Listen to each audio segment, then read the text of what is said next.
फिर तो विचार ऐसा होगा कि हाँ कोई आया था, आपने उसको देखा, आया, बहुत असर आप पे पड़ा ही नहीं। असली चुनौती तो भावना होती है, और भावना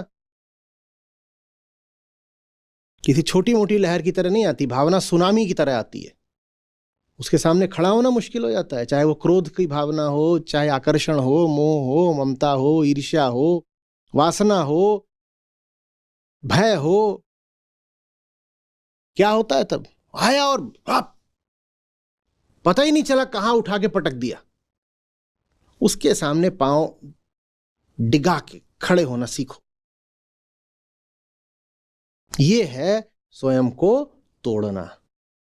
और जो ये कर लेता है वो अधिकारी हो जाता है आत्मा का।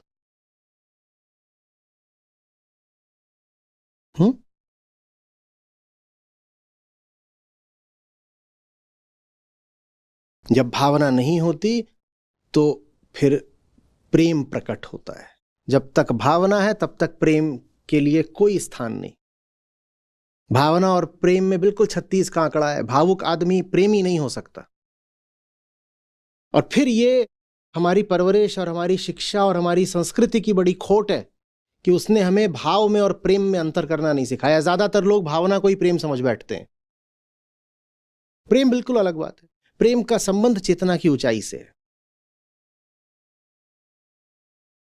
जब प्रेम होता है तो मन समझने की ओर अग्रसर होता है।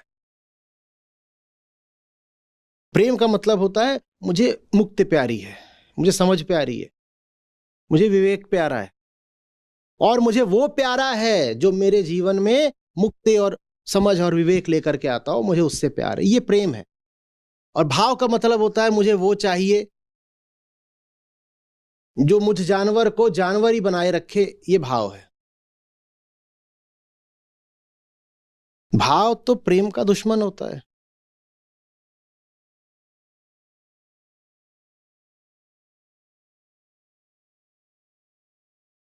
लेकिन भाव होता है। हमारे कह देने भर से भाव चला नहीं जाएगा, क्योंकि भाव कहां बैठा है? यहां देह में बैठा है। जब तक देह है भाव रहेगा। हमें क्या करना है कि भाव रहा है, हम वो करेंगे जो सही है। भाव के होते हुए भी हम वो करेंगे जो सही है।